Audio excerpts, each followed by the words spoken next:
What is up, y'all? Welcome to the 16th episode of the Unity or Death podcast. Took a week off because I was up in Yale at Florida at Revolution, running around doing anarchy stuff. And the conversation came up a lot, and I kind of had a semi-viral tweet that Scott Horton and like the leaders of Yale and everything saw that they were super interested in. And it was my usual kind of rant of libertarians need to go do libertarian things. It's more than just voting. You got to get out there and you got to actually do some actions. So I brought somebody on today that kind of inspired that months ago. And I've kind of been touting to the heavens about everything this man does. But really quick, before I introduce him, I do have a little announcement. So for our End the Damn War stream, March, I just released the Teespring for this, and this is live now. All the profits are going to go to funding the march itself, because we figured with everything going on, it's not cool just to beg people for money. So we're going to try to actually have you get something out of it. So we put all of our designs and our logos on a bunch of different t-shirts, buttons, pins, all of that. And you can go there and check that out. So that's End the Damn Wars on Teespring. I think the exact link is end-the-damn-wars creatorspring.com, and I'll drop the link in the chat right now for anybody who wants to go there. But without further ado, Mr. Dan, Taxation is Theft. How you doing, my man? Hey, I'm doing awesome. Thanks for having me on, man. Yeah, so I first heard about you during a little crazy inclement weather that Texas was having, and one of my guys messaged me and he was like, "Hey, we're doing this event in Texas," and I'm like, "Oh, what are you guys doing there?" It's like, "Oh, we're illegally handing out insulin in the middle of the blizzard," and I'm like, "What?"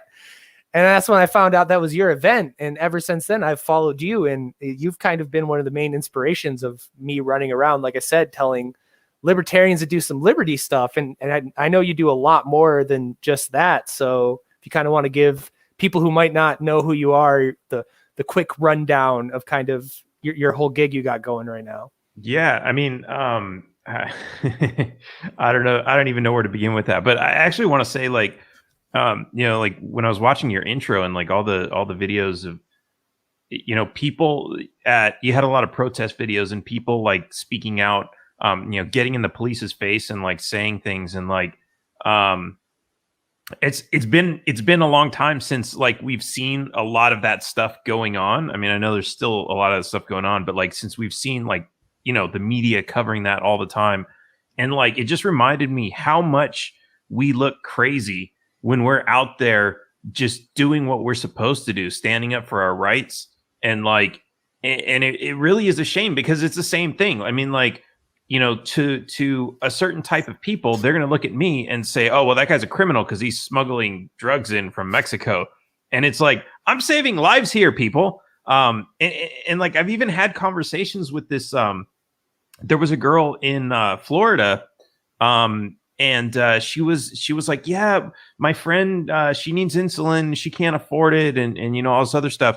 And so I was telling her, like, "Yeah, if you need to help her out," I was like, "I'm not going to be going to Florida anytime soon, but if you want, you're a short flight away from going down to Cancun. You're right across the Gulf." And she was talking about, she was saying her insulin is like $2,500 a month, which is like, I think that's the there's different varieties of it.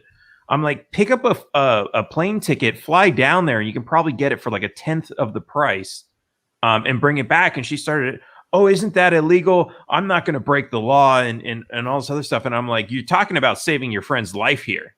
Like, are you more worried about pleasing the government or saving your friend's life? What's it going to be? Yeah, this is not like the most heinous immoral crime in the world. I'm not asking you to rob people or something like that. Like, take care of your friend.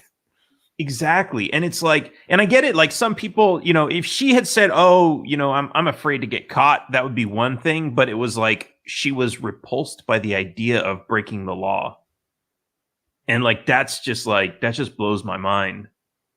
Yeah, that's the big thing I run into people, because like obviously I'm a giant advocate of civil disobedience because I used to be an environmental activist, and that's everything we did. Like, you had the small groups of eco-terrorists, but otherwise the entire movement was chaining yourself to trees or like stealing bulldozer keys and stuff like that. Tiny little irrelevant in the grand scheme of things crimes, and like we would get arrested and we would go and sit in the holding cell for 24 hours, and they would get out with like a $300 ticket. We'd go on our way. And I mentioned that whether it be for Second Amendment activism or something like you're doing, where it's like even the punishment isn't that great, and the possibility of change or benefit to someone in your life is a lot higher than what you might get charged with or something. And people balk and are like horrified at the idea. But then these are the same people that are like, do not comply, like blah, blah, blah, like super liberty people. It's like, not, do not comply implies it being illegal. So like, you're going to have to get over that hump eventually. Right. I think that's interesting too. Like when you talk about, because like they say the same about like these mega corporations, right? Where they're like, oh yeah, we'll just pass a law to make it illegal to do something, and then they go and do it anyway, and then it's like, oops, we're gonna pay $1 million fine, and it's like, yeah, but you made $50 billion profit on it, and it's like, it's funny because you see like some people who are like, yay, success, we made it illegal, and it's like they're still gonna do it, they're just gonna pay the fine for it. But it's like I think that's kind of interesting that's kind of the same thing you're talking about, where it's like, yeah, it's illegal, we're going to get arrested, but it's like, we're just going to get a slap on the wrist and a fine. And, that's totally cool. Yeah. Actually, you just inspired kind of a horrifying thought in my brain that in America right now, corporations are better at doing civil disobedience than the populace is. It's kind of bad. Wow. Okay. Yeah. Right.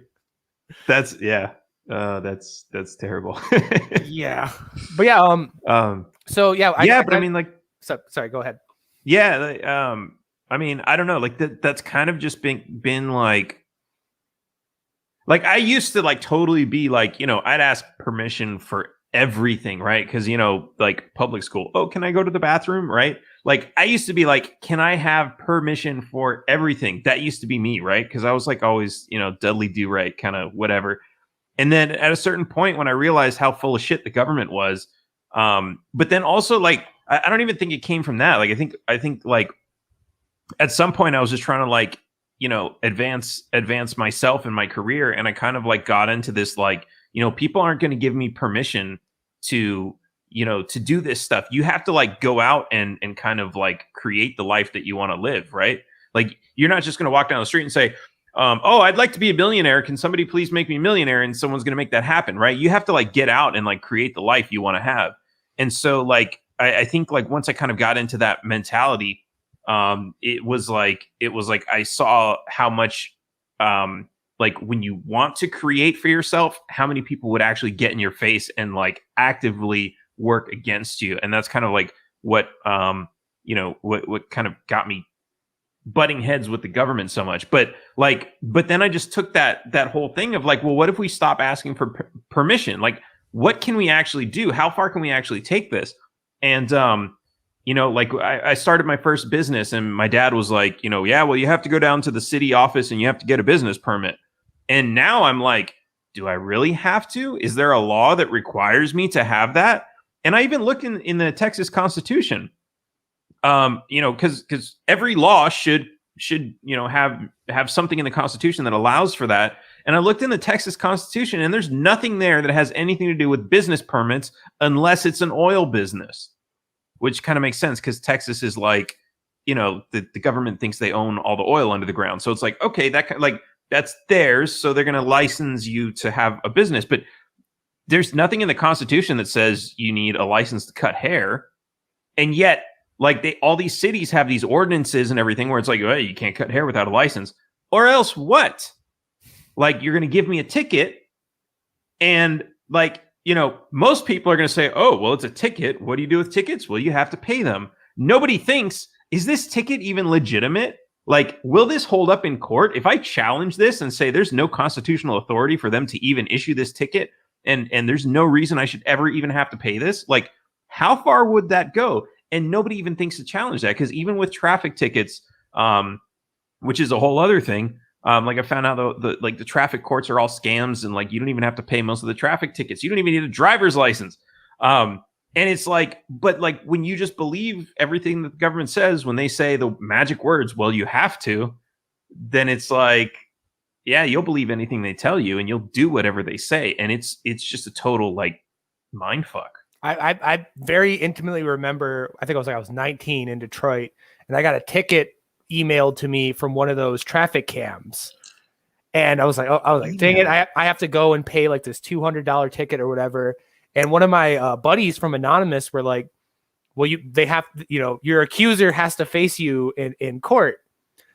So he's like, go to court. And I literally went to court, and I was like, so I was like, where's the officer? Blah, blah, blah. They gave me the ticket. And they're like, the computer did. I'm like, that doesn't work. Like, I need the officer who wrote me the ticket. They have to be in court. Otherwise it's thrown out. And I kept arguing with this judge for like 30 minutes, and finally got exasperated and just threw it out. Because it's like, yeah, they don't ever even care. They're just hoping that you are so apathetic and so don't want to fight at all, even the smallest ticket, that you'll just go ahead and pay it without ever looking into whether it's legit, whether it can be challenged, whether it be something overturned. Like, they just want that apathy. And I'm sure they were testing you too, because it sounds like you had to like make this assertion several times before he threw it out. Because and like most people would just say, oh, well, I read on the internet that this isn't valid, and the judge would just say something. And if the person didn't know how to stand their ground or respond to that, they would be like, okay, well, I guess I'll just pay it. And like, that would be that. And like, I've been through that. Like when I first started learning about this stuff, like, it's not like I was an expert the next time I went in to fight a ticket, but like, it's absolutely insane what they do. And it's like, I hate to call it a conspiracy, because it's really just kind of out in the open. It's not like, oh, so you think all the judges are in this thing and nobody knows about it? It's like, kind of, yeah, but it's not really a big secret either. It's just that nobody has the courage to say anything about it.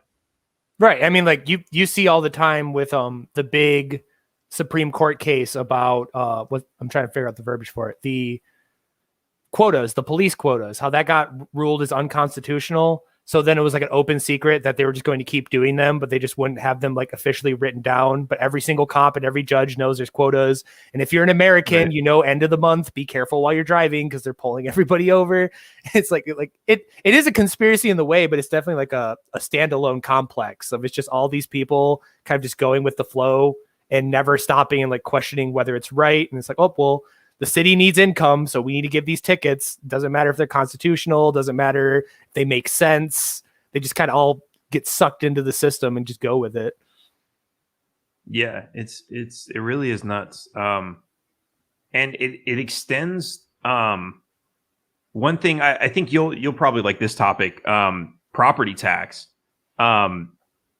I think it extends into this, because I've got this organization I started called Legalize Happiness, and basically it's legalized cannabis organization. But most organizations are out there saying, it's got medicinal properties, and so we need to legalize it. And they're saying, oh, we can make so much money if we tax it. And I'm here saying, no, it's a human right.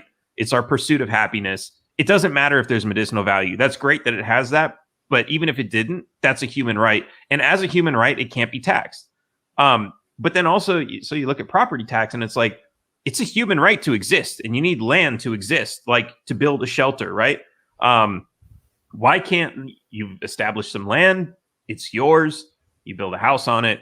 Why do you have to keep paying a tax just to keep that? If life, liberty, and the pursuit of happiness is a human right, why do you need to? How can you possibly pay a tax on that? It doesn't make any sense. And it's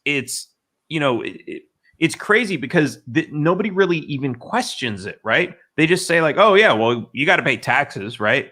Nobody questions like, okay, but could we not pay that tax because that's on like life itself? Could we? Okay, let's assume that we need to pay taxes, and we'll pay some other taxes for now. But can we get rid of the property tax, because that's the one where if you don't pay it, it doesn't matter if you're 70 years old and you've been living in that house your entire life and you paid it off 30 years ago. If you don't pay that property tax, they will drag you out and you are now homeless. That's the end of the story. And sometimes people are retired and they get on Social Security, and like Social Security doesn't even cover their property tax. So they have to sell it. They spent their entire life trying to pay off this great house that they bought. Now they're on Social Security, and they have to go spend the rest of their miserable lives in a 1-bedroom apartment that they can barely afford with nothing left over. So like, they can't afford food, and they're just working off scraps. Like God forbid God forbid they jack the property taxes up because the home value in the area went up and all the weird speculation and everything, which is totally, private companies. That's, no interaction with the government whatsoever, no effect, no mutual relationship between them. And, that kind of spurred that giant debate the last couple of weeks with the eviction crisis, which me and you both know that, like, it's way more complicated than just renter good or landlord bad or landlord good, renter bad. Like, there's a lot of very ugly systems in the housing and market and everything right now going on that just designed to screw people. And as somebody said in the chat, it makes us all renters. Even if you own a home, you've owned it for, your family's had it for 200 years or whatever, same plot. It doesn't matter. Like, you're a renter on that land. It can be taken from you at any moment.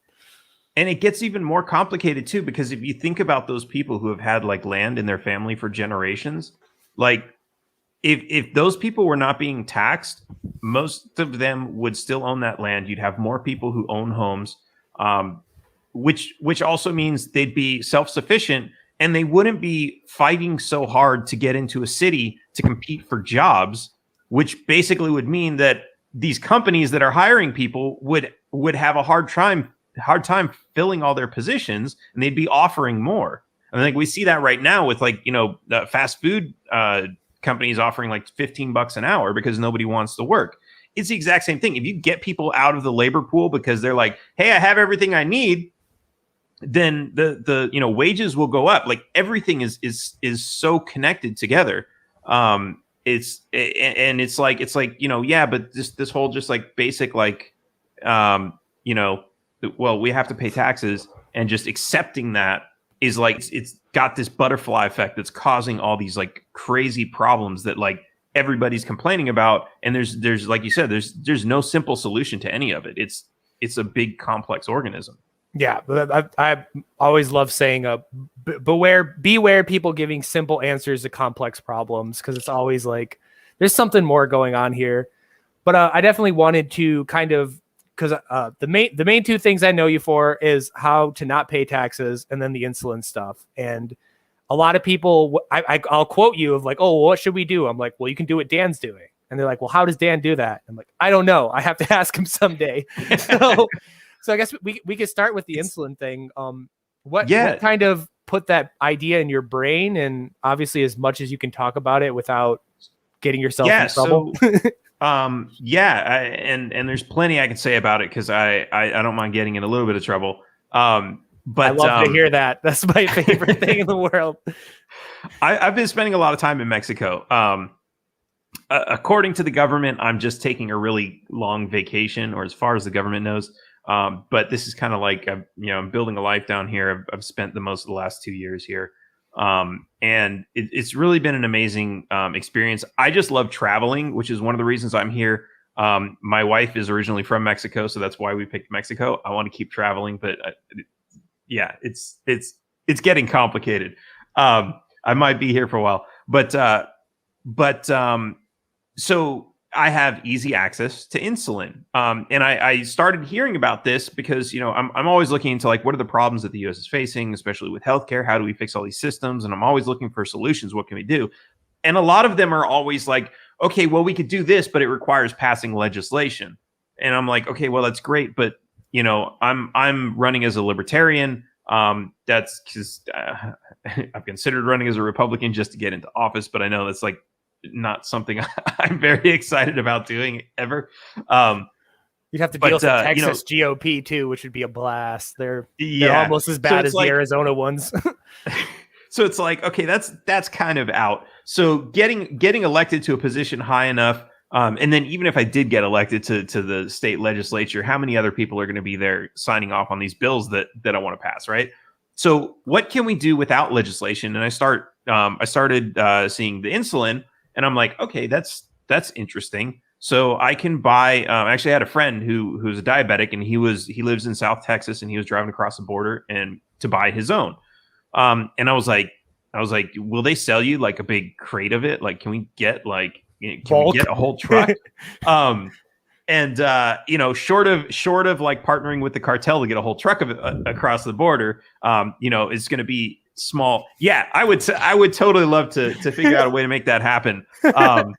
But we'd also need to figure out how to get, we need that many buyers too, because we don't want to get it all across and then be like, oh, nobody wants it. Because there is still some fear, right? There is some fear that, okay, you're not buying it from a legitimate pharmacy. It hasn't been in the fridge all day. How do we know it's still good? There's all kinds of questions that come up, which it's understandable. It's a black market, basically, or at least a gray market. So it's understandable for people to have concerns. People who know me more personally are more interested in taking what I have. And so what I've seen from this is like, okay, so why don't we get more people to just come down to Mexico and get it? Because I mean, like, the reality is, if you're some people are paying $1,200 a year for, if they're using 1 pen a month, they're paying $1,200 a year. If they get it in Mexico, they're going to save over $1,000. So for the cost of, like, take your family on vacation down to Mexico and get your insulin while you're there, you're still saving money and you get a vacation out of it. Like, what's wrong with that? If you just can't afford it, and that's part of the problem, right? I've seen people who are like, yeah, but I can't afford the insulin. That's why I can't buy it. So obviously I can't afford the trip.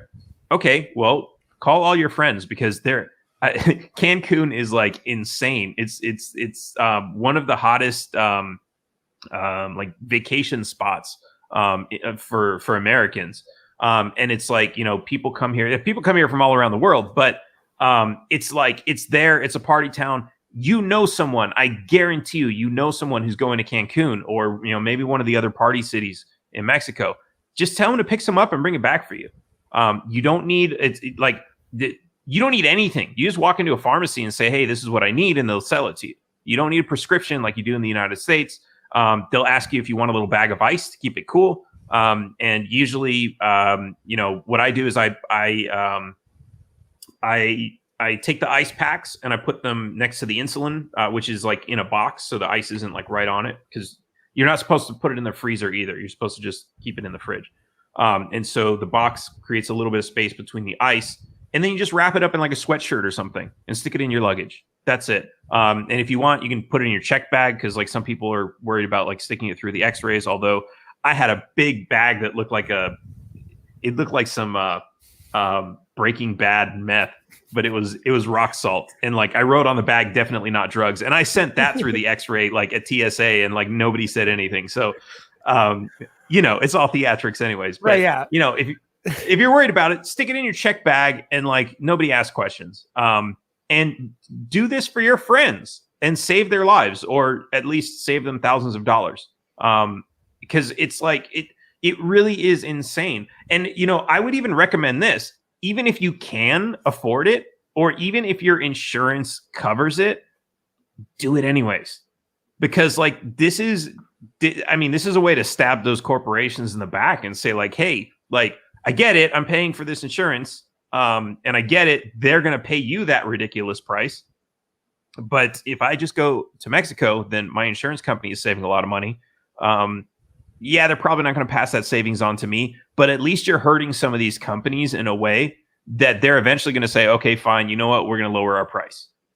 Right. Because like if we had what was that movie about them smuggling AIDS medication from Mexico? I'm trying to remember. Yeah. The Dallas Buyers Club. Yeah. If you had like some Dallas Buyer Club level operation going on in the Southwest, and then obviously also in Canada as well, anyone who lives next to the Canadian border, if you had a big enough group of people dedicated to do this, it would get attention. And then people would start asking, because a lot of people don't even know how the difference between, 5 feet across the border, insulin suddenly $1,000 cheaper. A lot of people don't know that. And even if it got shut down or, didn't hit like a massive level of popularity, people would start asking questions of, why is insulin so stupidly expensive? Is it like, do we have premium insulin? No. It's like, okay, is there like border guards? Is it made remotely? It's like, no. Even.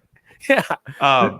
Which is, because I have heard that, like, oh, well, it's from Mexico. It's probably some like cheap knockoff. No, it's the same brand. That's what's so ridiculous about it. It's actually the one I've been bringing in is called Lantus that comes in the pens, and that's like, it's a German company, so it's not even manufactured in the United States. And yeah, it's ridiculous. I mean, people say like, oh, well, they can charge that there and, they can do this and that. And it's like, wait a minute. Like, we're always saying that it's because of these greedy corporations, right? Like, but aren't the corporations, especially if it's the same brand, like, aren't these corporations just as greedy in Mexico and Canada as they are in the United States? So really, what is the difference? It's policy. It's the government. It's the FDA. It's the import laws. It's policy. That's all it is. They're using government to protect profit. It's got nothing to do with the greed of the corporations. As much as like people want to attack capitalism, which fine, attack capitalism, but like when you want to fix a problem, you have to understand the problem. And this is like, people can get out there and say, oh, it's because of capitalism and capitalism sucks. Okay, well, if you were to write on paper a law that ends capitalism, what would that say? What would those words be? Like, capitalism is now banned. What does that mean? Like, because capitalism is such like a big complex idea. It's not even an idea. It's like a collection of ideas, right? Right. Yeah. So like, I always start fights when I quote the Center for Stateless Society speech, where it's like capitalism is an anti-concept that doesn't mean anything anymore because it has like 500 different definitions depending on who you talk to. Exactly. But if you can say like, okay, let's make a law that makes it perfectly legal to import as much insulin as you want from any country, from any manufacturer. Let's make that legal. You're going to see the price of insulin drop. And those are very concrete words, right? And in the United States, there's 3 companies, I believe, that are FDA approved to sell insulin, but there's 47 manufacturers worldwide, and like a lot of other countries. I know India is getting it a lot cheaper. A lot of the Asian countries, they have access to these medicines. They're a lot cheaper because they're not. I mean, a lot of Americans can afford those higher prices because there's just money here. But in a lot of poorer countries, they have to lower the price just because like they couldn't sell it if they wanted to at a higher price. There just isn't the money. There aren't the people with the money who would pay for that. They'd die before they could pay for it. And blame it on capitalism. Their profit's going to go down if people start dying because they're selling less of it. But it's like you look at those companies that are manufacturing this stuff cheaper, and why aren't they able to sell it in the United States? And it's not like nowhere in the world have I heard of anyone from any of these 47 companies, a massive epidemic of people. Oh, we got a bad batch of insulin. We had to recall it. People are dying. Never heard of that. Yeah, it would hit the news if like 1,000 Indians drop dead from bad, insulin. Right. But it doesn't. In Mexico, you don't even need a prescription. You don't hear like, oh, people are, kids are getting high on insulin in high school or something. Like that stuff it doesn't happen. Like we have these imaginary fears of, well, if it wasn't for the prescription protecting our kids from walking into a pharmacy and buying insulin, they'd be doping up on it every day. Right. Regulate sugar at that point. Like seriously, that's what you're asking. But that's the surreal thing too. That's what they should do. Yeah, it's like insulin's the most surreal thing too, because it's essentially what we're talking about, right? Like this is diabetics, this is insulin. It's such a simple thing that why can't I buy it like ibuprofen? Why do I have to ask? Why do I need a prescription? Why does it need to be approved by the FDA? Why does it have to be imported? Why can't it be made here? Why isn't there microbreweries of insulin all across the country? Well, like, it's so simple. I found out about this one. Speaking of microbreweries, there's an organization called Open Insulin, and they're trying to do the same thing. Nice. They're trying to basically create a microbrewery of insulin. And these are like, medical students and professionals that are, trying to do this. And what's interesting, I haven't confirmed this, but I think like one of the reasons that it is so expensive in the United States, even though you have like this German company that sells it cheaper in Mexico and Canada, is I believe that there is a law that says that a foreign company cannot sell the product for less than an American company.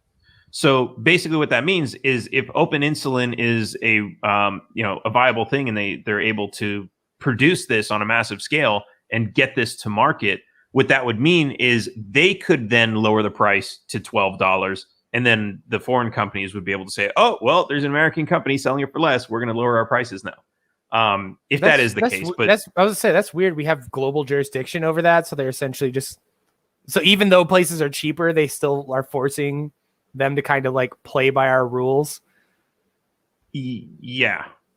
Because they don't, you have an American company and it's like, I don't want them to import their foreign stuff and then sell it for less than ours. We'll have to lower our prices. Let's ask the government to stop that. But it's interesting because like they're trying to do the same thing with taxes. Have you heard of this minimum tax thing? Global minimum tax? What? So okay. I thought we shut down fucking like SOPA, HERPA, and all that shit that I'm forgetting the name of it. The global corporate overtake everything. The TPP, right? Yeah. I thought we shut down the TPP because that sounds exactly like the TPP. No, this is a little bit different. It's anti-competition, right? But basically, so you got people in the United States who are like, oh man, these taxes are too high. I'm going to move my money offshore, right? Or I'm going to move my business to another country that doesn't steal from me so much. And so what they're trying to do is they're trying, I don't know if it's through the UN or what, or just some treaty among these countries. They're basically trying to say, we're going to organize a minimum tax so that people because we want to be able to jack up our tax rates. But whenever we do that, people leave. And so we want to be able to jack up our tax rates without people leaving. And the only way we can do that is if you do that. So we want to make a treaty that says we're going to all agree on a minimum tax. And when we agree to raise that tax, we all raise the tax so that there will be no basically tax shelters that anyone can escape to. And I'm imagining that over the years we'll slowly go into the whole gold standard thing to where if any any country decides to jump out of the minimum tax thing, we awkwardly assassinate their leader and bomb their country into the Stone Age. And make it look like an accident or like some crazy organic revolution. The CIA agents, just ignore them, Exactly. Absolutely. It's like, yes. I mean, I think this is already what's happening in some of these tax shelters. But I mean, so let's be honest, right? The politicians are, they take advantage of the tax shelters just like everybody else, right? Let's put our money there. But then once people start finding out about it, they're like, oh, well, we can't have everybody doing this. This is only for us because we're special. And so that's when you see them go, because usually the tax shelters are like these really small countries who are like, we don't need to charge tax. We don't what are we going to do with all this money? We don't have a military to support. We don't have massive infrastructure. It's like these little island countries, right? They have nothing. They don't need all these taxes. But if you put your money in their banks, they're able to make money off of that, right? So it's like, yeah, okay, let's make a little bit of money. We'll set up some banks. And so that's how you create these. That's why these tax shelters exist. But then as soon as these little islands are basically like, oh, you got too much money there, then it's like, yeah, you know what? We're going to have to tax some of that. And then, the politicians are like, oh, well, there's another little island. We'll leave that one alone, but nobody knows about that one yet. And so you actually see there's organizations that help you, shelter your money, and they track this. They find out, okay, this is the new place to go. This is, these are the rules. This is how to avoid this. It's nuts. I think you're right. It's like weird, reverse economic refugee. I don't even know what you would call it. Essentially just pond hopping. And it's dumb because you're right. Because like the Panama Papers came out and a lot of the people that were using these tax shelters were the people that were railing against using tax shelters. And none of them ever got called out about it. Pretty sure the Biden family was in that too. And we all just kind of forgot about that. And yeah, it's ridiculous how they become so arbitrary about stuff, but then they try to expand their purview of how arbitrary things are. So it's like America has a dumb medical system. We can't allow competition against our dumb medical system. So we got to force everybody to at least some degree entertain it. And if there's any big threat to it, they'll shut it down. I remember there was a brief, I don't ever think it passed, but there was a bill to tax medical tourism. And I'm like, oh, so people are literally fleeing America to go to Italy to get their teeth done for half the price. And you want to put a tax on those people? You bastards. Really? Right. No, if you want to get it done in Italy, you have to pay the same price. Yeah, it is so nuts. And I mean, there's so many stupid ways around it too. Cause it's let's say, you know, I'm not a doctor, but let's say you trust me because like I'm healthy and like I've been, you know, eating all these herbs and like, you know, I've been reading about all these herbs and I know which ones are good for like this and that. And you don't trust Western medicine. You trust the knowledge that I have, right? Now, if you came to me and like we had a conversation and I told you to try some herbs, that would be illegal because I'm practicing medicine without a license, right? But now, if the two of us, like, if you came down here to Mexico and we had that same exact conversation, then no laws were broken. It's like because we're sitting on the other side of this imaginary line, which is like it's kind of your point of the medical tourism. It's like it's whatever they have jurisdiction over is really what they're trying to do. It's like they want to control everything, but they're limited. They're restricted by jurisdiction. So whatever's within our jurisdiction, we're going to control it as much as we possibly can. We're going to tax it as much as we can. We're going to make as much money off of it as we can. Anything outside of that, we'll figure a way around it. And it's just nuts. It's like, what about like people who are concerned about their health and their freedom, and they want to make their own decisions, and you know, they might be the best, they might not be the best, but it's their right. And that's that should be the end of the story. Yeah, that's like one of the very, very few things I give Trump credit on is the right to try stuff, because I don't even know how that's debatable. I don't even know how there could be like a law against that. You mean I can't voluntarily like sign up to use an experimental medication that might save my life because reasons? But it might kill you. But I'm gonna die anyways. I'm gonna die. So it's like that was one of the very few cool things. I was like, okay, I have zero complaints with that. But again, it's surreal that I think people don't even know how bad it is because they're just not aware of this kind of stuff, whether it be the insulin prices, whether it be the right to try. Like, right. I feel like if you walked up the average American and was like, you're going to die in 30 days and there's some weird Italian drug that hasn't gone through the FDA. If you take it, there's a 50-50 chance you might live. You'd be like, yeah, I could do that. It's like, no, that's illegal. And they go, why? Yeah. Reasons. You know, there's so many things like that in America. But to wrap up this topic, I kind of want to talk about the event you did in Texas, the free quote healthcare, the freedom of healthcare thing you kind of did in Texas, because that was super inspiring to me, and I love bringing it up. So I kind of want to get your side of the story of how that all went and what you did down there. Yeah, so we planned the rally. We didn't plan the storm. That just kind of happened. We actually we flew into Reynosa, which is in Mexico, and we drove across the border because it's just less hassle to drive across. And I think like I do that now because like the pandemic, it's easier to cross driving across than it is to fly across. So we drove, and from McAllen to San Antonio, it's like a 4-hour drive. And like we the night that we got to San Antonio, like there was a lot of ice on the road, and like we started seeing everybody sliding off. We saw like, I don't know, 10 or 20 wrecks on the way to the hotel.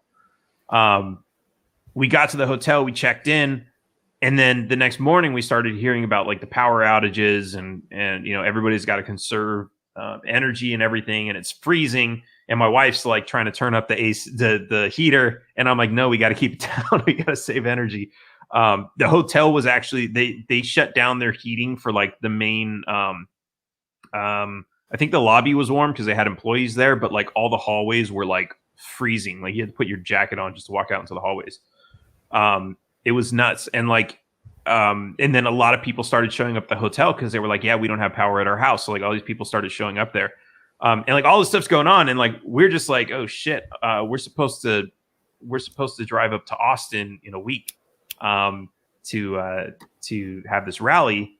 And now it's starting to look like we can't even get gas in the car. Because all the like there were lines. We were trying to go to like we tried to go to HEB, and they were closing at like I think like 4:00 in the afternoon, and they were like, yeah, we're closed. We're gonna open up tomorrow. But like that was that because like they were, you know, people were panic buying and all this other stuff. It was absolutely nuts. And then Ted Cruz took a trip down to Cancun, and like everyone was, you know, making fun of that. And I was like, oh, And he was staying at the Ritz-Carlton, and I know somebody who works at the Ritz-Carlton, so I was like, hey, can you send him a bottle of champagne that says taxation is theft on it, like little note? I was gonna like play some prank on him, but apparently he was only at the hotel for like a couple hours. The story that he gave was that he just flew down there to drop his daughters off, and like considering he was literally in the hotel for 2 hours, like, and I don't think he can book a flight back that quick, because like those flights are like pretty booked solid. I think that's really what he was trying to do, was just, I mean, he's doing it on taxpayers' money, so it's like, yeah, why not? I'll fly down. Yeah, just drop my daughters off in Cancun. Yeah. I do like your tweet you had at that moment of like Ted Cruz is in hotel in Cancun and I'm in like a frozen hotel in Texas smuggling insulin. It's like, yeah, you plugged your campaign. I was like, that's awesome. Yeah, that kind of worked out perfect. That's the silver lining on that shit show. But yeah, it was just insane. But I was kind of like, and my wife was like totally like I don't know if we should drive to Austin, and like also, and I'm like, no, we're like, when I say I'm going to do something, I'm going to do it. I don't care if nobody shows up to this thing. I'm going to be there. With my gloves on, with my like nose, like with like frost coming out of my nose, like icicles. Like I'm going to be there, like doing this thing, right? So, yeah. Luckily, I think like by the weekend that came around, things were starting to return to normal. They were starting to get power back to places. We drove up there. There still weren't a whole lot of people that showed up. But the people who did show up, it was really great. There were a lot of people that came from out of state. We had some people from Arkansas, they brought a bunch of these were like some boogaloo guys. They actually brought like a bunch of food for the homeless, and so like after the show, we actually went and gave some food out to the homeless.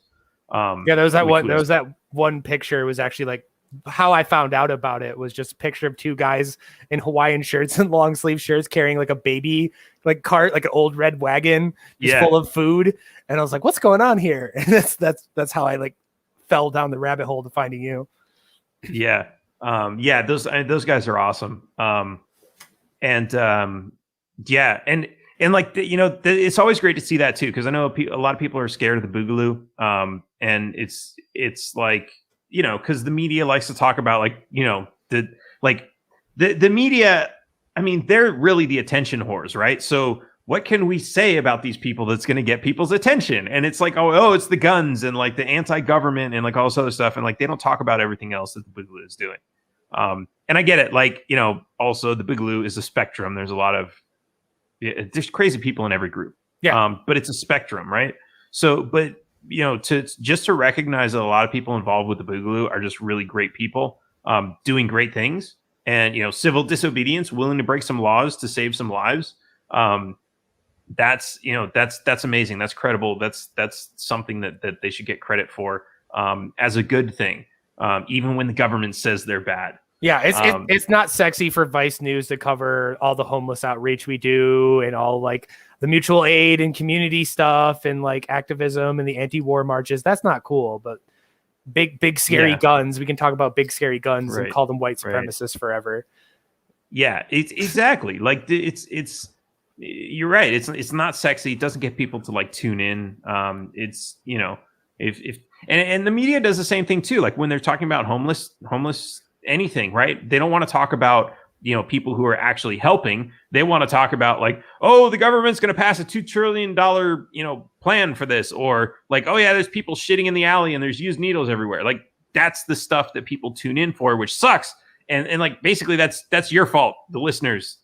Not you guys, because I know you guys are better than that. But that's like the royal we. That's the problem with most of America, is we fall for that shit, right? Like those are the channels we stick on, and we listen to the bullshit voluntarily because it's shocking, and like not enough of us recognize that like when they're trying to shock us like that, they're that's what they're doing. They're just trying to get our attention long enough for us to stay tuned for the commercials. Yeah, like that's all they're doing. That's always like my favorite story to tell ever, was in California, where you had the guy that was running around building mobile showers and like tiny homes for the homeless, and he was killing it. And he was getting like hundreds of thousands of dollars in donations. He was cranking one out like every week, and the homeless people loved it. He was driving around, I think like it was either San Francisco or LA with this little like booth on the back of his truck that had a shower in it, so the homeless people would get a shower. And during that same time, the mayor of whatever town it was, I'm forgetting, was running on like some like $8 million like homeless save the homeless people bill that turned out to go nowhere, of course. And he went and shut him down and destroyed all the tiny homes and said he couldn't run his shower business and everything. But you would turn on the mainstream news and it'd be like, oh, heroic mayor spending a ton of money to help the homeless. But the news will never cover mayor destroys like housing for homeless while running on helping the homeless, Yeah. Because that's not sexy. And there was, I had a friend in California who was telling me that they actually did some plan where they were building and they did like a shipping container thing where they built, I think they took like a 20 or 40 foot shipping container and they made like a duplex out of it. So there's two apartments. And they used total shit materials. So it was garbage. And this was for the homeless. And they ended up spending somehow $750,000 per shipping container. Is this a case of the airports? Sorry, is this a case of the Air Force's $2,000 pen kind of shit going on? That's what it sounds like. That's what it sounds like, and it's like it really is just all for show. I mean, it's sad. And I mean, I've talked to people who live in LA, and they're like, "Oh yeah, the homeless are becoming a problem," and it's like I can tell they're just regurgitating the same shit that they hear on the news. Oh, the homeless are becoming a problem. They're shitting all over the place, and it's like. Okay, yes, that's a problem, and I'm sorry that's inconveniencing you, but can you ask why this is happening to so many people? Is it maybe, possibly the government and their taxes? I mean, you complain to me every weekend about how the cost of a meal at your favorite restaurant goes up by $1 or $2. Do you not see that this is also happening to them? And you complain to me about that $1 or $2 going up because of some new government tax that they created. Can you not see that people are losing their homes? They're being kicked out of their apartments because landlords have to raise rent to pay all these new taxes, or people can't afford their food because they don't get paid as well as you. They raise the property value, kick out all of the single landlords, and it gets bought by some mega slumlord government bailed out company like BlackRock, and start kicking all their tenants out and raising the rates and everything, and just the perpetual cycle of bullshit. It is, and it's yeah. And I get it, right? And I used to I grew up kind of in that mentality, right? Oh yeah, poor people must be crazy, and it would be so great to live in a city without people begging you for money everywhere you walk, right? As a kid, that's kind of the mentality that I had. And then once you start to recognize, I think that's a big part of this. You have to recognize that these are people, they're actual people.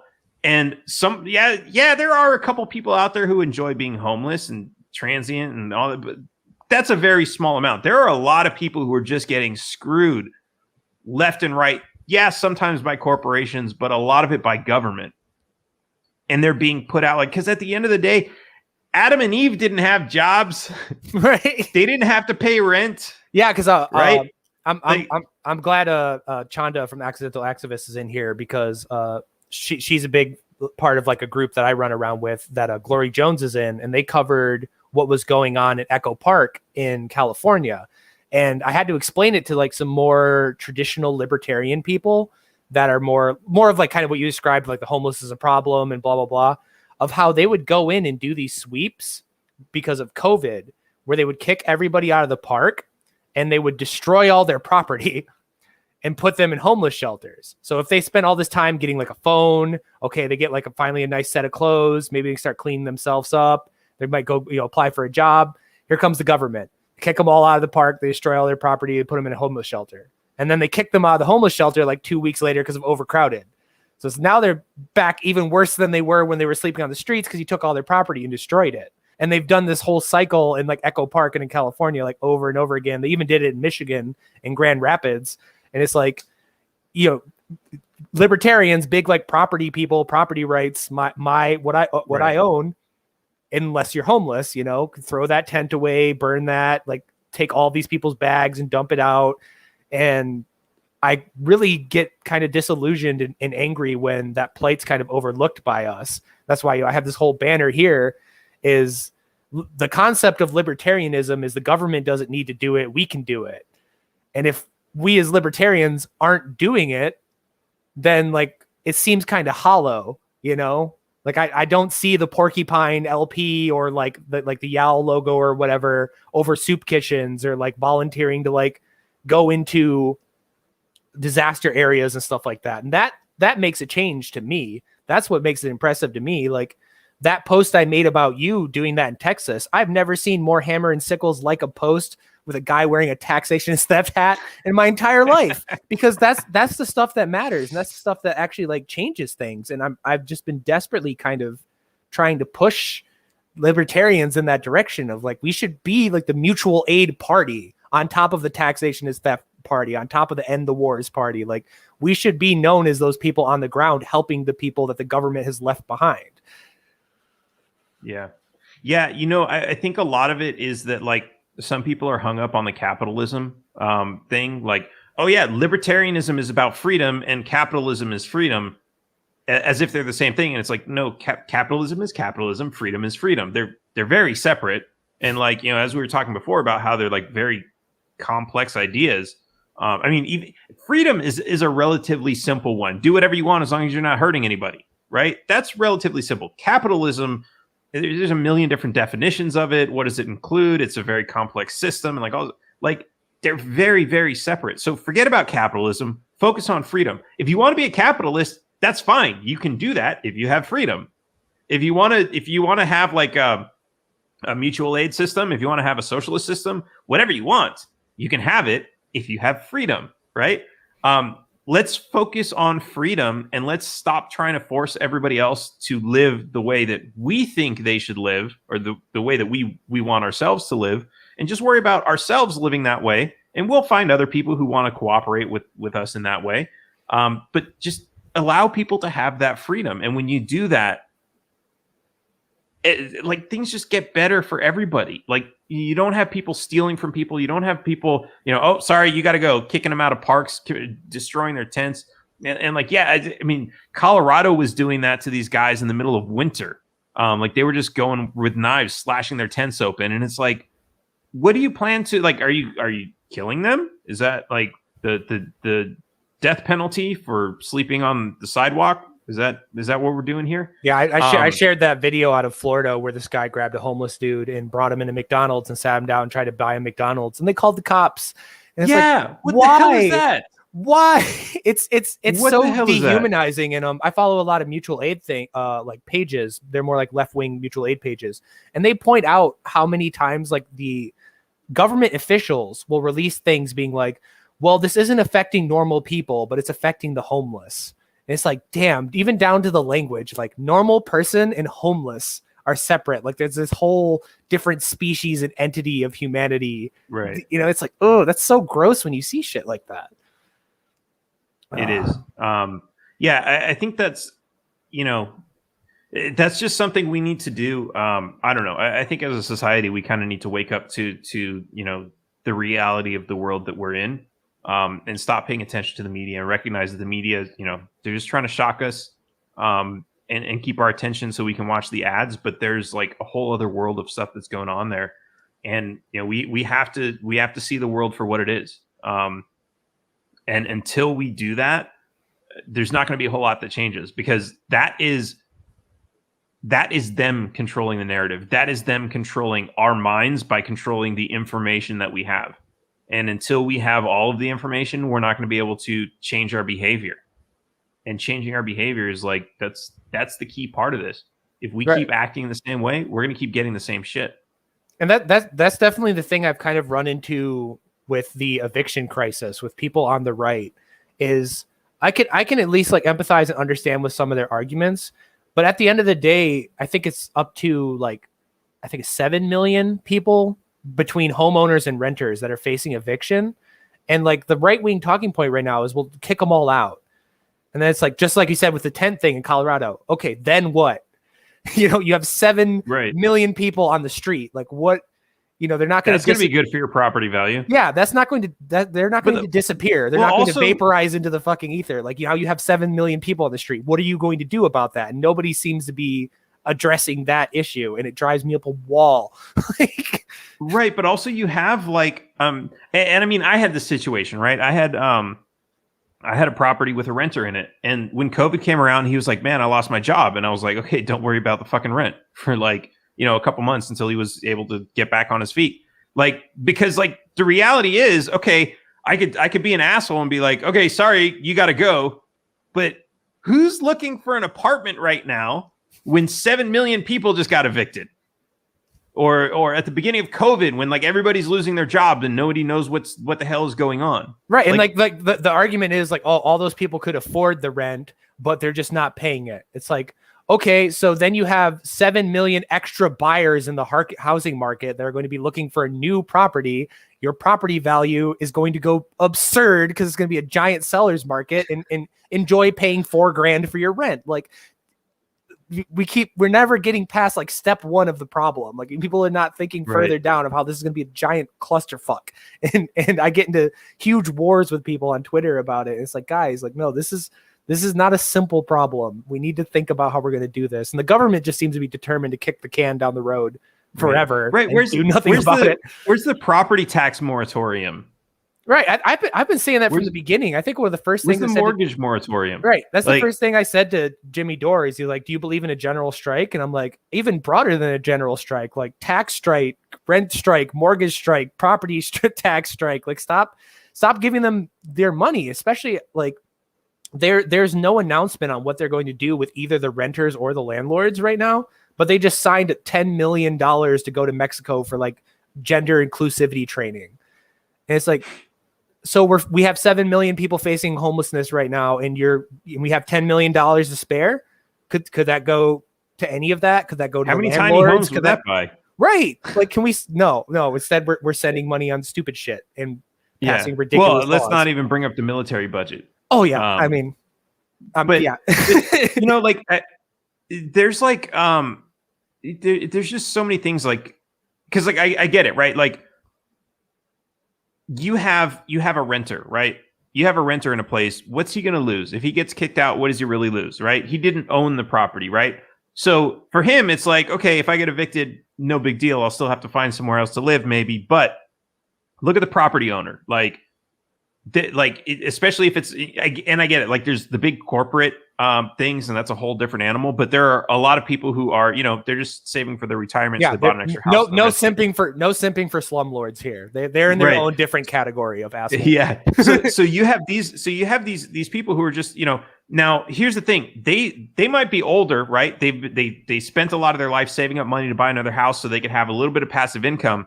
And what happens if they don't pay their mortgage? They take away hundreds of thousands of dollars of property from them, right? They're taking away a lot, right? And so, like, I can get it where, like, they're putting pressure on these people who are then going to have to put pressure on their renters, right? And the renters are out of a job. And if you own a property and you're bringing in rent from that, and that's paying for your groceries or, something like that, or you're retired, then, like, okay, I get it. Maybe you don't need the money that much, right? But you still got to pay the mortgage, or else they're going to take the whole thing away from you, and that screws up your entire like retirement plan. And I get it, like, oh, what do we care about retirement plan when there's someone else who can't even pay their rent? Like, I get it, they're separate animals, but you have to understand that they're putting that tremendous amount of pressure on this person to put pressure on the next person who doesn't have that. And so now they're trying to say, oh, well, let's save this person. So that, the person in the middle is basically, you're cutting off their income. They still have to pay their mortgage and their property tax. And it's like, wait a minute. Not that I'm in favor of the government stepping in and like controlling banks, but they have that ability. They just don't seem to care about that, right? They could say, I mean, these are generally, most of the home loans are FHA loans, which are basically government loans. If the government's told the banks, hey, stop collecting on mortgages until this pandemic is over, they would be obligated to do that. because this is a government insured loan. If you don't do it, we're going to pull the insurance and the whole program shuts down and your bank is going to collapse. Not that it's within their power. Yeah, it's within their power. Not that I'm in favor of government controlling banks, but they have that power. They choose not to exercise it. Because if we don't have like, oh my God, all these problems going on, then what do we need politicians for? Like politicians thrive on problems. The more problems we have, great. Oh yeah, we're going to pass all kinds of laws. And whenever we pass those laws, we're going to slip in all kinds of like power grabs for ourselves and money and taxes and everything else. They love this shit. They will do whatever they can to create, to take one bad situation and make it worse so that they can be the hero. Well, I have all these amazing things. And even if they're terrible ideas, all they have to do is just not try to push them so hard so that they never pass. And then they can just say, well, it was a great idea, but blame the other party. It's their fault. Yeah, that's like the current DeSantis squad, like all the people, like I'm trying, but I'm being held back by the establishment shit. But definitely like to cap off on that too, I've been trying to explain to people both on the left and right that you have that like retiree family that you just described in that situation where they have a renter who doesn't have a job and the government's putting pressure on them and everything. It seems perfect with everything that's going on that all of a sudden, maybe they're scared of the riots because they've been like fear mongered about like, black clad hoodie people are going to come and kill me in my home or something like that.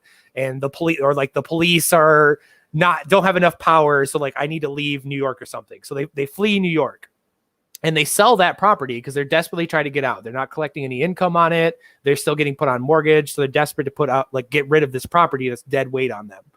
And here comes, some big, Fed backed mega corporation that's like, hey, I'll give you 2 times its value in cash right now. And those people bail. And now you go from the sweet old couple that's your landlord to a giant company that you might have to wait on hold for 3 hours to get your toilet fixed. And it's like, yeah, we're sure, that's a benefit. Because I argue with people on the left all the time. Like, this is great. This is, collapsing the renter market. And this is like destroying landlords. It's like, no, it's getting rid of any of the ones you might even remotely consider good and like supercharging a bunch of assholes. And I've experienced this personally because when I first moved into this apartment 7 months ago now, my landlord lived like immediately down the road and my maintenance guy was directly across the street and they were great. It was just a single guy, like in his 40s, whatever. He ran this property. He was cool. I've paid my rent this entire time, but he was struggling because he owns a bunch of different properties because of both like the taxes going up and him losing income from his other jobs. So he sold my property to a giant realty company. And now my front door is broken and they've taken a week to fix it and no one's mowed my grass in like a month. And it's like, yeah, sure improved my quality of life screwing over that one guy. So it's like, you have to think deeper about this kind of shit. It drives me insane. Well, it's consolidation and like, there's sometimes something to be said about something like that. So like, let's say you live in an apartment building with like, 1,000 units. Like, yeah, sometimes you have like an on-site maintenance guy who's like there to fix everything all day.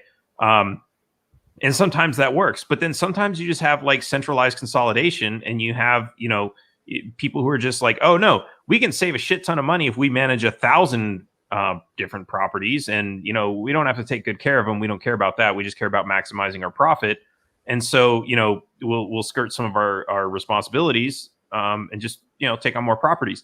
But it's also like, I mean, you look at like the whole farm thing, right? Like you go back far enough and you've got like America being like millions of small family owned farms, and through like this whole like banking system and like the whole Monsanto thing with the seeds and like, the tainted DNA in the plants and everything else. Suing people if their plants grew on their farms.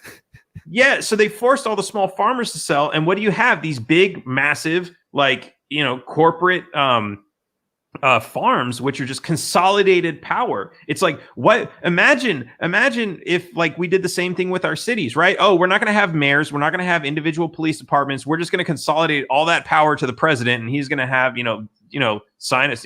If you have a problem, you just call the president, and he'll take care of it. That's a stupid idea, and like anyone can see that. But like that's the problem with consolidation, right? And you take away freedom, you take away choices. You take away opportunities, And you're also putting all this power into one person's hands. And once one person holds all of the power, it's like the ring. It's like, ooh, what can I do now? I can do anything I want, and nobody can go anywhere. What are they going to do? Are they going to leave my rental apartment? Where are they going to go? To my other rental apartment? Like, we have control over everything. We don't even have to compete. And that's the direction that this is heading. Yeah, that's all. I always call myself a decentralist, because I get into these arguments with people where, like, maybe somebody on the right will be like, Singapore is so great because they have like less restrictions or whatever, and there's a whole bunch of business and everything. That's what we need to go towards. And then someone on the left will be like, Cuba is so great because they have their socialist system. It's like, what do these two places have in common? They're not a continent spanning super state with a giant government that has like control over every single detail. The problem is the scale. It doesn't matter what system it is, whether it be your utopian ANCAP system or your liberal mixed market or like a full communist thing or like some weird anarchist mutual aid thing. You start getting over a certain number of people and a certain amount of land in this, like you said, in consolidation, shit starts to break down. And I think I wish more people focused on that and stopped like putting all of these giant powers into it because someone 100 miles away is doing something that you don't like. You know, that I always got into arguments with people when the whole Chaz Chop thing was going on, and you had like bikers in Florida being like, I'm going to go to Portland and shut that down. It's like, well, why do you care? It's on the other side of the country. It does nothing to affect you. Nobody you knows there. Like, just focus on Florida problems, focus on Michigan problems, Texas problems, like wherever you're at. And people, and that, you know, goes into the whole mutual aid thing. Because of this consolidation, people will know everything they need to know about some political situation in a park or something like that on the other side of the country, but they don't even know who they live next to. It's just a surreal, like anti-human existence we live in. Yeah, it is.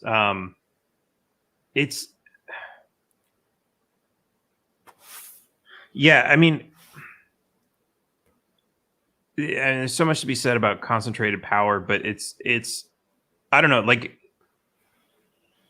so traveling to somewhere else in the world to help somebody, like I can kind of see some, you know, like defending people's rights. But if this is the way the people there want to live, you know, like if let's say, I don't know, let's say everybody in New York loves the governor and like, you know, they love him, they support him 100%.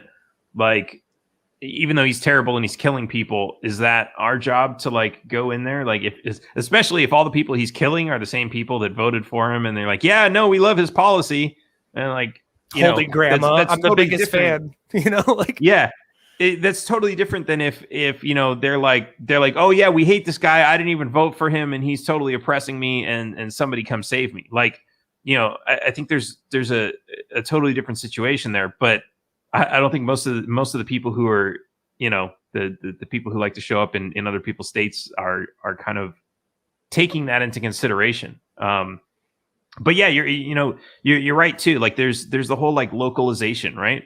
Like if everything were more localized, I mean, you know, to your point about, you know, what do you care about people 5,000 miles away? Why are like, oh, you like paying your taxes so they can build roads? Well, why are you helping to build roads for people who live 5,000 miles away? Who don't even want you to build roads there? You know, like that's the next level of extreme, you know? Exactly. Like it is nuts. And then even on a citywide scale, when you look at something like that, it's like, okay, you're paying your taxes for roads, but whose roads are they actually fixing? The nice neighborhoods, because that's where the city council members live. And, you know, when it comes for the vote, which roads are they going to repair? It's going to be theirs. It's not going to be yours. And, you know, it's like, but wait a minute. Is that coming from property tax or is that coming from gas tax? Because the gas tax is the tax that's supposed to be for building the roads, right? And it's like, it doesn't matter if you live in a poor neighborhood or a rich neighborhood. You're all buying gas to get to work, right? In fact, if you live in a poor neighborhood, you're more likely paying more for gas because you've got a junky old car that takes more miles per gallon. You don't have like, you know, the new hybrid. You got to replace your tires more often because you got potholes. Like all this stuff, like you could be paying more in taxes, and then like do you get to vote on like for them to fix your pothole? I mean, you can show up at city council and plead your heart out. Please, I've been driving on these potholes for 20 years. Fix them already. Be that one legend that spray painted a dick around every pothole, and I think it was like Oregon Yeah, or something until they finally came and fixed it. But like, I have the perfect personal example of that of Gretchen Whitmer. She ran on fixing the roads. That was literally her tagline, was fix the damn roads. And she implemented a gas tax. And what was the very first thing they did with that money? The very first like infrastructure project? It wasn't to fix potholes that are big enough to eat my fucking car. It was to put up sound protection barriers around the main freeway that goes through the suburbs so the rich people wouldn't get annoyed hearing the cars drive by. Right. On the road that was there before they built their houses. Yes. And it's like, this is where we're at. This is absurd. And it is. And like, when you look at that too, okay, let's look at this, right? Those suburbs, like, do people just buy like, oh, I'm going to buy like, a few hundred square feet and then like start building on it? No. What happens is a developer comes in, they flatten like acres, and then they pay, like a developer that owns that land, they pay to put down the infrastructure. They pay the electric company to come and put in the cables. They pay AT&T to come and put in the lines and connect it and everything. They pay to put down pipes in the entire area so that they can build houses on them that they can sell, because you can't sell a house that doesn't have any of that, right?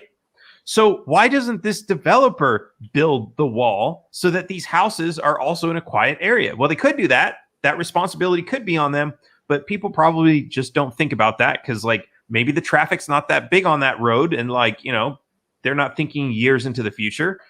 So they're like, oh yeah, it sounds quiet now. It's not a big deal. Years later, there's lots of traffic, and it's like, well, we should make everybody else who lives in another part of the city pay to make our lives better.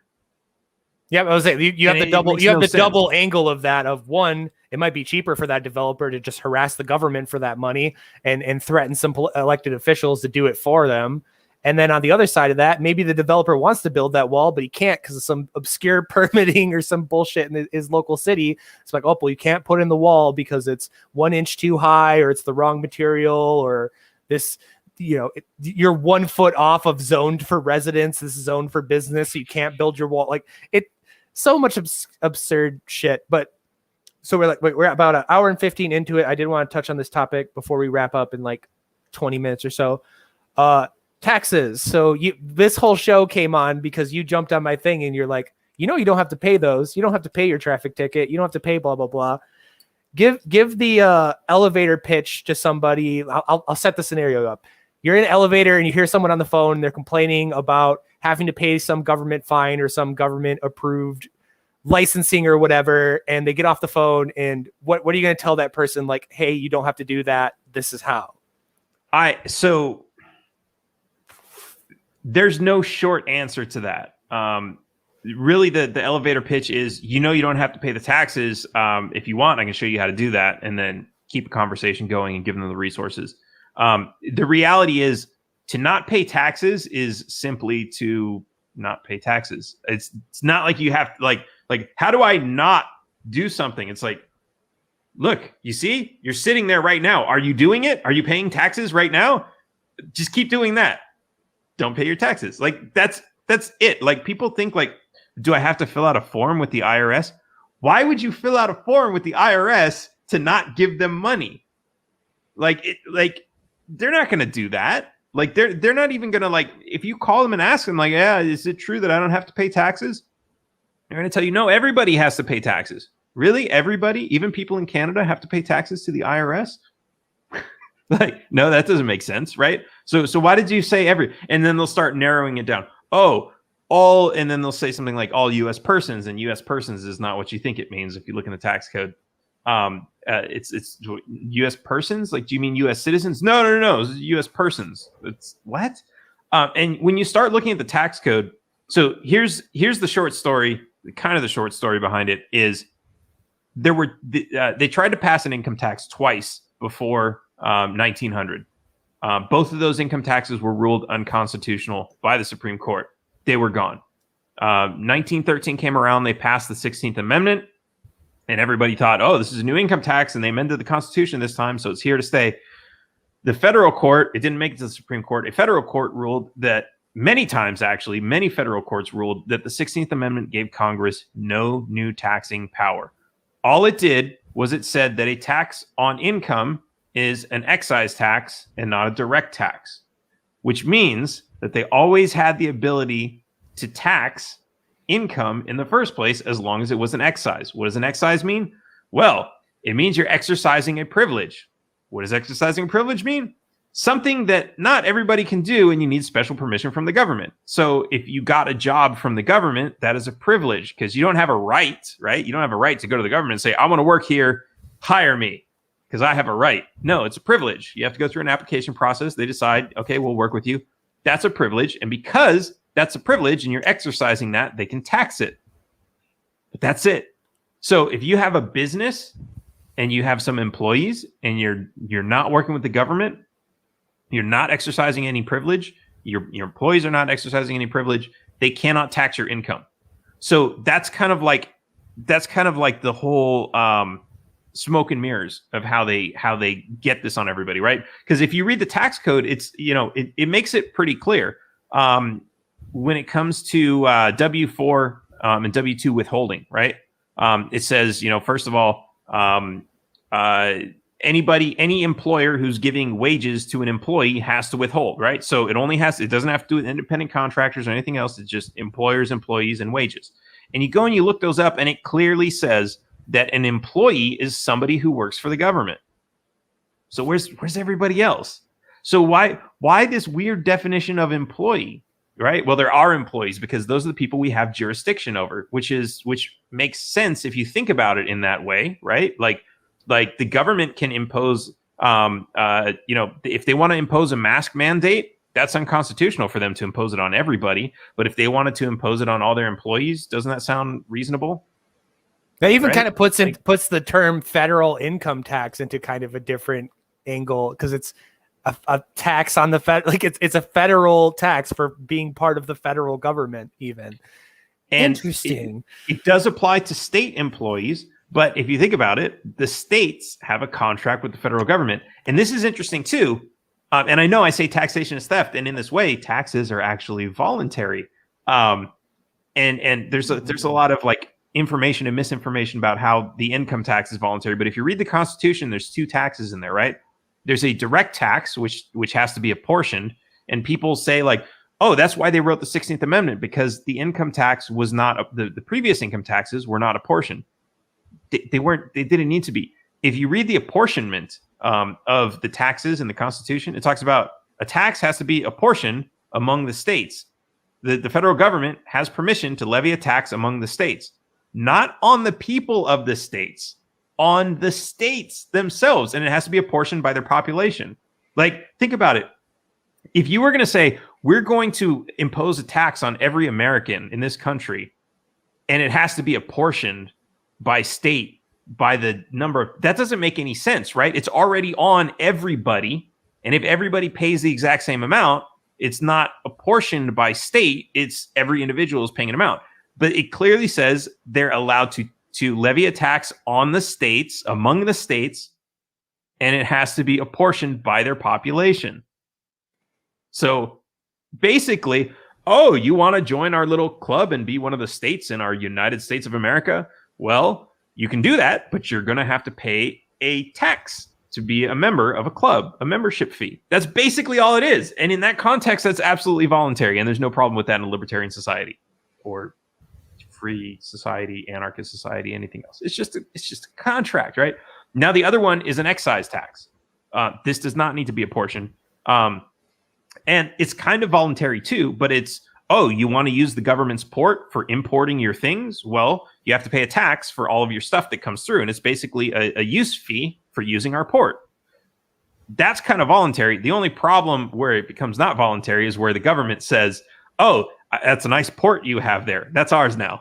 Right. And we're going to charge a tax for everything else that goes through your port as if it's ours. Oh, yeah.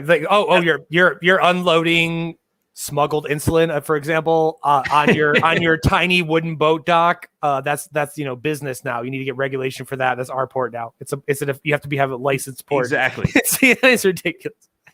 Exactly. So it's it's weird that in the original writing of the Constitution, the way that they say taxes, it really sounds totally voluntary. But in the way it's implemented now, it's either coercive or it's smoke and mirrors and just tons and tons of lies. Here's another fun definition. If you look up, it's actually really hard to find because what they do is they say trade or business, right? If you're engaged in a trade or business, you have to pay taxes. If you look up trade or business, it directs you to this one section where it says, yeah, the definition of trade or business is over here. And in that section, it defines trade or business using the word trade or business. So basically, like it's defining loop. The word use. Yeah. and like this is the only place that references this is where, like, or is it tells you this is where to go find the definition.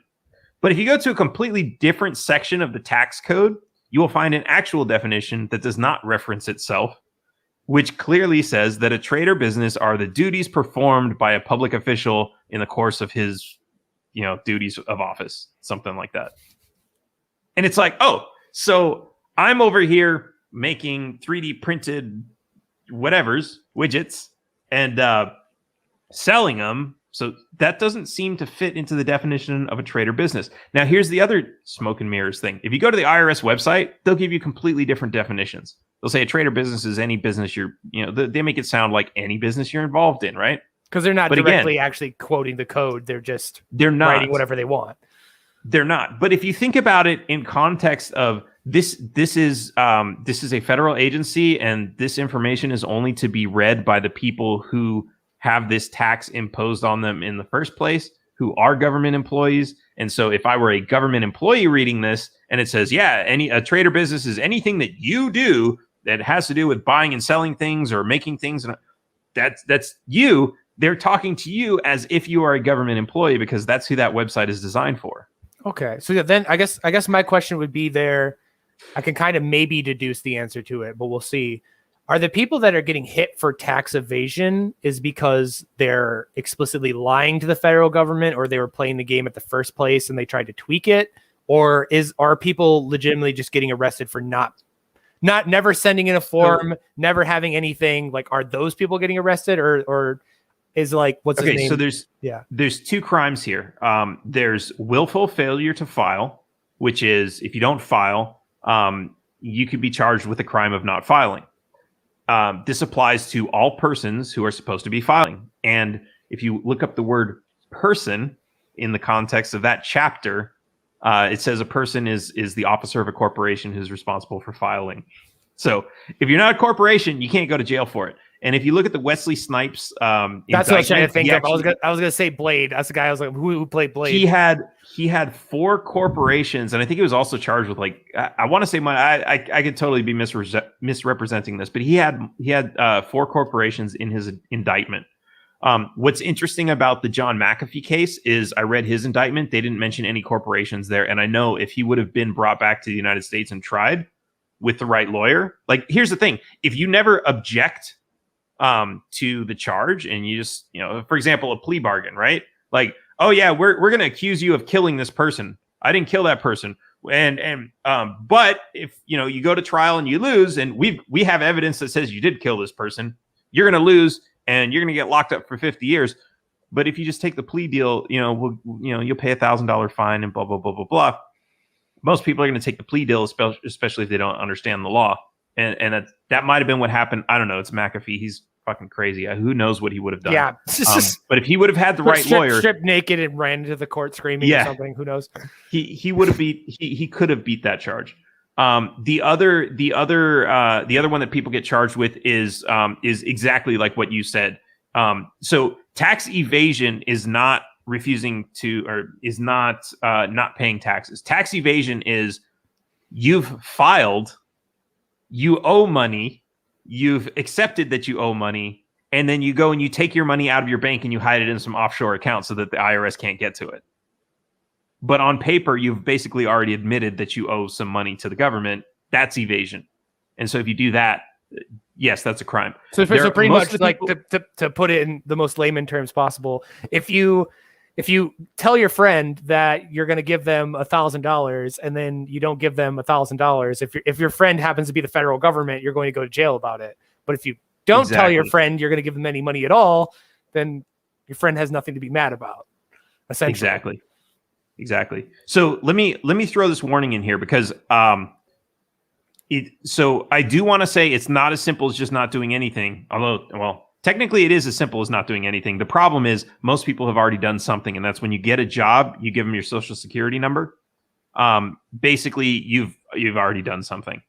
You've already shot yourself in the foot. So what's going to happen now is your boss, who is not your employer, according to the Internal Revenue Code, your boss is going to be filling out forms as if he is your employer. He's going to be telling the government that you received wages, which you did not. And what the IRS is basically going to do is, and they're really far behind, but a few years later, you'll get a notice from them saying, hey, we realize you didn't file a few years ago. We have all this information about how much money you were paid. And they're gonna do what's called a substitute file, and they're basically going to fill out a 1040 for you and say, this is how much we think you owe.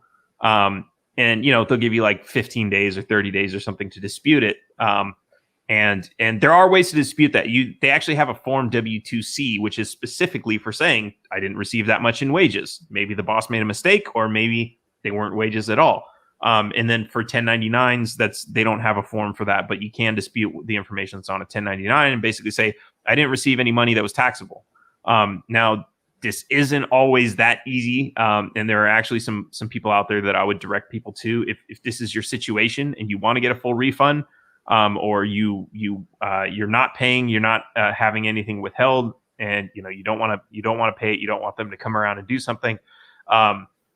There's a few people out there. If you go to taxationistheft.info, there's a button at the top that says learn how to not pay taxes, and that's got a PDF that you can download for free that'll give you a lot of information. You can also go to the Freedom Law School, which is at livefreenow.org. He's got a whole lot of really great information on there. This is one of the guys who's been around basically tax protesting since the 70s. He's never gone to prison. He's fought the IRS in court. And he's got a lot of great resources out there. One of them, which is really awesome, is a bunch of pre-written letters that has, all of the laws as kind of I've described them, but in a lot more detail. And it's a letter that you print out, you send it to your congressman and say, hey, this is my interpretation of the tax law now that I've read it. If I'm wrong, please respond to this letter and tell me I'm wrong. Otherwise, I'm going to assume I'm right. And his position is if the IRS ever comes after you, this is your kind of like your ace in the hole. So if things ever get really bad, you just say, hey, look, I was trying to follow the law. I even sent this to my congressman and he didn't tell me I was wrong. So I assumed I was right.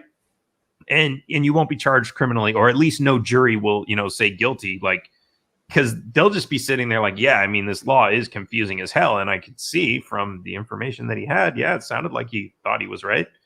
Because the whole system's just built to prey on suckers. Like the moment you know anything about anything, it all kind of collapses apart, and you'll never see wider eyes on a judge or a tax person or a cop even than the moment you start like spitting code at them, because they probably don't even know a lot of that stuff. Yeah.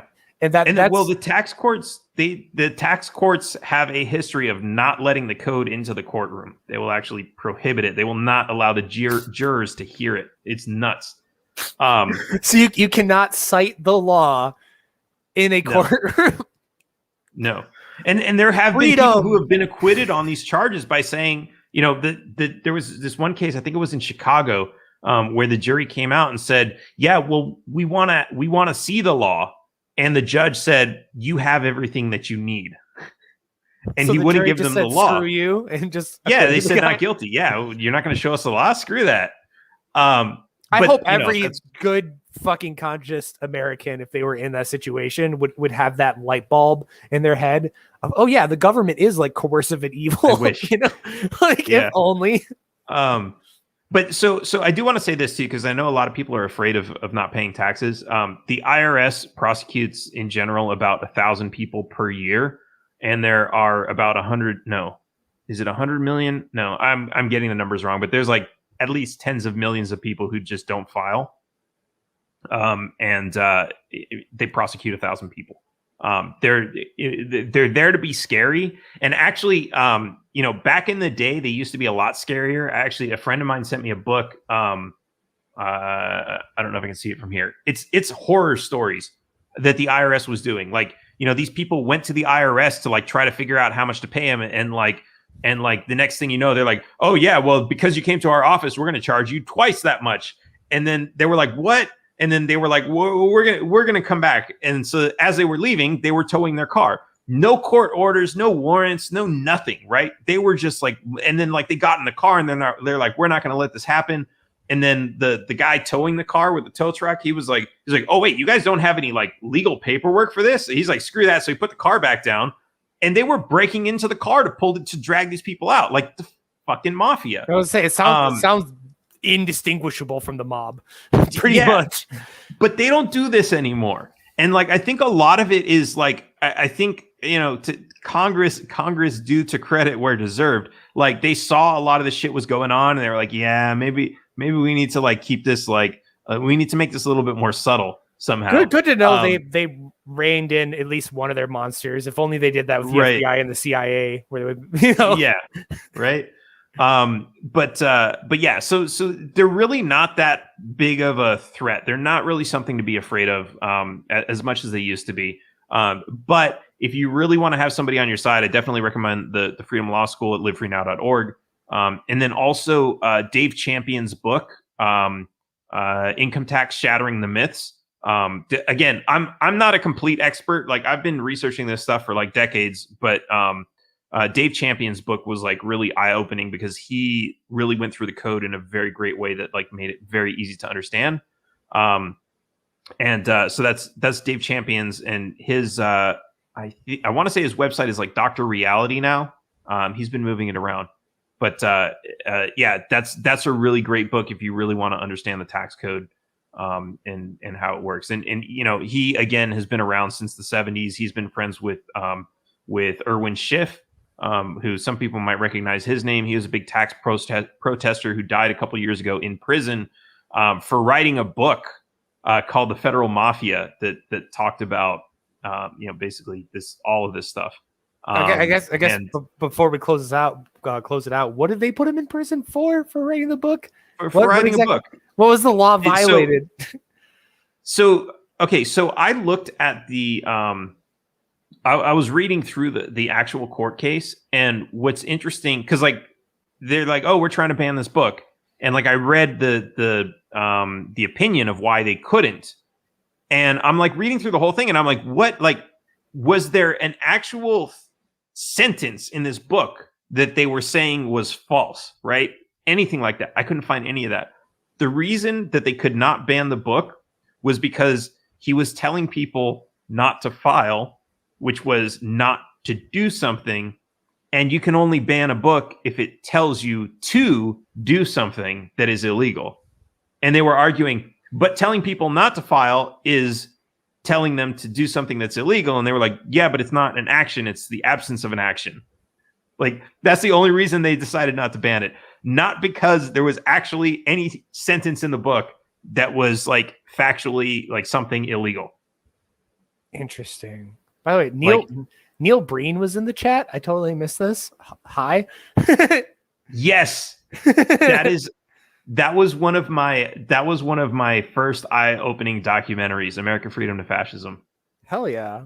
But yeah, cool. That was an awesome one. I hope we gave some people some inspiration, some tools, both how you can do things that aren't actually illegal to fight back, how you can spread this information, and how you can do things that they're technically illegal, but like Dan literally has on his fucking Twitter bio, life-saving drug smuggler, and he goes on podcasts and quote tweets Bernie Sanders being like, hey, I'm committing a crime selling insulin. Does anyone need help?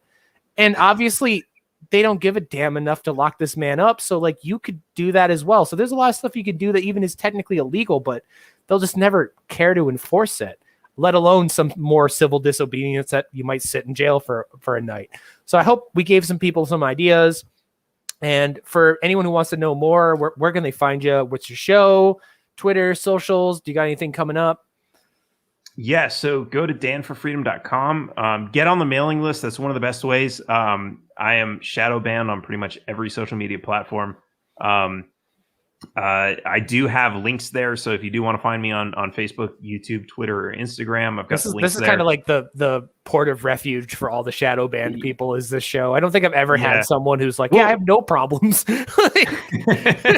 So there's I'm involved in like a million different projects, but one of them is a new social media network, and like all we have at this point is like it's basically just it's like a network builder. So it's zinc.social, and I actually have my link on my page. But you can follow people, and it's kind of like Linktree, where it has like links to all your pages, but you can also follow people and allow different people to see different links to different pages, your email address, that sort of thing. That's really a great way. And we're actually going to start developing something that allows you to like log into your Facebook account and sync it. So now, like, if you're like, okay, screw it, I'm off of Facebook, I'm moving to Twitter, you sync with Facebook, and then you sync with Twitter, and it finds all your friends who are on both, and now you're following all the people on Twitter that you were following on Facebook. All right, so it's kind of like some weird fusion of like Linktree, LinkedIn, and Hootsuite all put together, because I'm about that. Yeah. So because I mean the idea is like, Facebook's the devil, let's shut the whole thing down, and you don't have to worry about losing your connection with grandma because like you all move to a different platform and you just reconnect over there, and it makes it like really simple and automatic. So the thing, and there's like some other right. There's no content, so nobody can get banned. We can't be pressured to ban anybody. There's like no content at all. It's just links. I still think like the next frontier is to make some weird form of like inter-app messaging. So like I could like message someone from Twitter who's on Facebook. That would be huge, because that would circumnavigate all these problems. That's where we're going. I'm just waiting on my $1 million donor so we can make that happen. But that's the direction we're going. We need to rob Elon Musk or something. Come on, buddy. Cross-platform posting too. Like the idea is that you would basically host your content wherever the hell you wanted, whether it's on a blockchain or your own server in your basement or like a corporate server somewhere else or AWS, Amazon, like wherever you want to put it. And then your feed just pulls from everybody. So everybody you're following, no matter where it comes from, it all shows up in one place. So we're definitely like, it's cool stuff, but it's like, we need time and money. So, definitely follow me on the page. And if you want to stay up to date with all that stuff, it's going to be awesome. Hell yeah. Definitely appreciate it. I want everybody to check that out. That's actually something I'm super excited about. And before I go out again, I'm going to shill the store. We're like, last time I checked, we're at like 1,700 out of the 3,000 we need for the event. So that's why we launched this, because I don't want to e-beg too hard. I want to actually give people something. So you guys can check that out. I dropped the link in the chat. I'll drop it again. And then eventually I'm going to do my own, but this is explicitly for the March. All the money's going to go to it.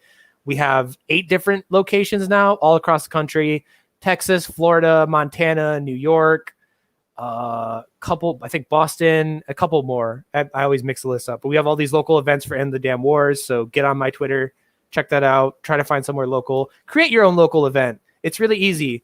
I've been the one idiot out front of a police station with a sign many times. It matters more than you think. You never know the one person who's going to walk by and be like, "What are you here?" and pass out literature and possibly change your mind. Take a day off, try your best to do it. But thanks everybody for showing up. Thanks Dan for popping on, and I'll catch everybody later. Y'all have a good night.